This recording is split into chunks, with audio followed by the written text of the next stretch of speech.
ఆత్మబంధువులందరికీ నమస్కారం అండి. ముందుగా మన గురువుగారైనటువంటి బ్రహ్మర్షి పితామహ పత్రి గారికి ఆత్మ ప్రణామాలు తెలుపుకుంటూ, మరియు బ్రహ్మర్షి తటవర్తి వీరరాఘవరావు సార్కి, మరియు బ్రహ్మ విద్వరిష్ట తటవర్తి రాజలక్ష్మి మేడం గారికి ఆత్మ ప్రణామములు. నేను తీసుకున్న టాపిక్ జీవిత సూక్ష్మాలు బుక్ లో నుండి ఆలోచనల భారం తగ్గించాలి అంటే ఏంటో తెలుసుకుందాం. మరి మన జీవితంలో ప్రతిరోజు ఎన్నో పనులతో, సమస్యలతో, ఎన్నో విషయాలు మనసు నిండా నింపుకుంటున్నాం. అలా మనసు రోజు రోజుకి బరువెక్కుతుంది. అలా బరువు పెరిగే కొద్దీ మనం బలహీనులవుతున్నాం. ఏమి చేయలేని వారమవుతున్నాం. ఏమి చేయలేకపోతున్నాం. బలహీనులమని భావిస్తూ భగవంతుని సహాయం అర్థిస్తున్నాం. బాధలతో బరువయ్యే కొద్దీ అలుపులవుతున్నాం. మరి ఈ విషయం కొద్దిగా ఆలోచిద్దాం. 10 కేజీల బరువు తీసుకుని వెళ్ళగలిగే పడవలో 10 కేజీలకు మించి 10 కేజీలు వేసిన పడవ మునిగిపోతుంది. పడవలో బరువు పెరిగే కొద్దీ దాని వేగం తగ్గడమే కాదు, కెపాసిటీ మించి కొద్దిగా బరువు పడినా మునిగిపోతుంది. అంటే ఖాళీగా ఉన్న పడవలో 1000 కేజీలు వేసినా భరిస్తుంది, కానీ బరువుగా ఉన్న పెద్ద పడవలో 10 కేజీలు వేసినా మునిగిపోతుంది. అలాగే 100 కేజీలు మోయగలిగే వాడి మీద అదనంగా 10 కేజీలు వేస్తే కూలబడతాడు. అంటే 10 కేజీలు కూడా భారం అవుతుంది. అదే వాడు ఖాళీగా ఉంటే 10 కేజీలు అసలు లెక్కే కాదు.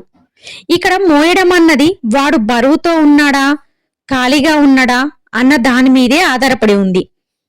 అలాగే మన జీవితంలో సమస్యలతో, ఆలోచనలతో బరువెక్కి ఉంటే ఏ చిన్న సమస్య వచ్చినా భరించలేం.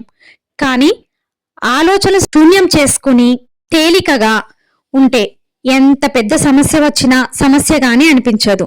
లేకపోతే చిన్న సమస్య వచ్చినా తట్టుకోలేక ఆత్మహత్య చేసుకోవాలనిపిస్తుంది.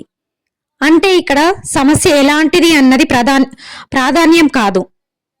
ఆలోచనలతో బరువెక్కి ఉన్నామా, ఆలోచనలు లేకుండా తేలికగా ఉన్నామా అన్న దాని మీదే ఆధారపడి ఉంటుంది. సమస్యలతో బరువెక్కిన వారు చిన్నది కూడా తట్టుకోలేరు. ఏమీ లేని వారు ఎంత పెద్దదైనా తేలికగా తీసుకుంటారు. ఎగ్జాంపుల్, సెల్ ఫోన్ మెసేజ్తో నిండిపోతే కొత్త మెసేజ్ తీసుకోలేదు, నా వల్ల కాదు, నేను తీసుకోలేను అంటుంది. కానీ ఖాళీగా ఉంటే ఎన్నైనా తీసుకుంటుంది. అంటే అది మెసేజ్తో బరువు ఉంటే ఇంకేమీ భరించలేదు. అదే ఖాళీగా ఉంటే ఎన్నైనా భరిస్తుంది. అందుచేత మనం ఎప్పుడు ఆలోచనల బరువు లేకుండా ఖాళీగా తేలికగా ఉండాలి. అలా తేలికగా ఉన్నవాడు సామాన్యుడైనా ఎంత పెద్ద కష్టమైనా తట్టుకుంటాడు. కానీ ఆలోచనతో నిండా బరువెక్కి ఉన్నవాడు కోటీశ్వరుడైనా, ఐఏఎస్ అధికారి అయినా, పెద్ద రాజకీయ నాయకుడైనా చిన్న కష్టం వచ్చినా ఆ బరువు మోయలేక ఆత్మహత్య చేసుకుంటాడు. ఇంకా కొంచెం ఆలోచిద్దాం.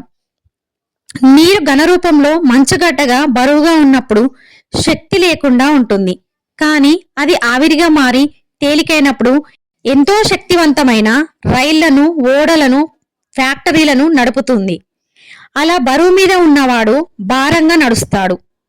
ఇంకా బరువు ఎక్కువైతే కూలబడతాడు. బరువు లేనివాడు చకచకా నడుస్తాడు. అంటే బరువు వల్ల శక్తి తగ్గుతుంది, తేలికైన కొద్ది శక్తి పెరుగుతుంది.